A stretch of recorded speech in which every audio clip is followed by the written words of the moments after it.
ദൈവത്തെ കൂടാതെ ഒരു മനുഷ്യനെ എക്സിസ്റ്റ് ചെയ്യുവാൻ പറ്റുകയില്ല. ഇവിടെയാണ് നമ്മുടെ നിരീശ്വരവാദികൾ പറയുന്നത്, ഈ സയൻസൊക്കെ ഇത്രയും വളർന്ന ലോകത്തിൽ ആരെങ്കിലും ദൈവത്തെ വിശ്വസിക്കുമോ?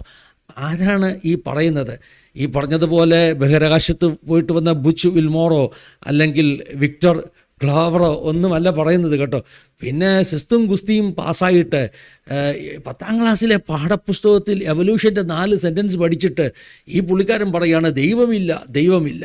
ഞാൻ ശ്രദ്ധിച്ചൊരു കാര്യം, കേരളത്തിലെ തന്നെ ഈ എയ്ത്തിസ്റ്റുകളിൽ വളരെ പ്രമുഖർ, അവരൊന്നും ഈ പറഞ്ഞ സയൻറ്റിഫിക് സബ്ജക്റ്റുകൾ, ഫിസിക്സോ കെമിസ്ട്രിയോ ഒന്നും പഠിച്ചവർ പോലുമല്ല.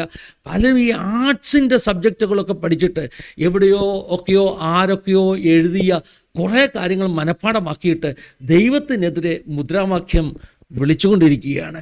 അങ്ങനെ ഒരു കാലഘട്ടത്തിലാണ് വിക്ടർ ക്ലാവറിനെ പോലെ ഉള്ള ആളുകളുടെ പ്രഖ്യാപനങ്ങൾക്ക് വലിയ അർത്ഥമുണ്ടാക്കുന്നത്.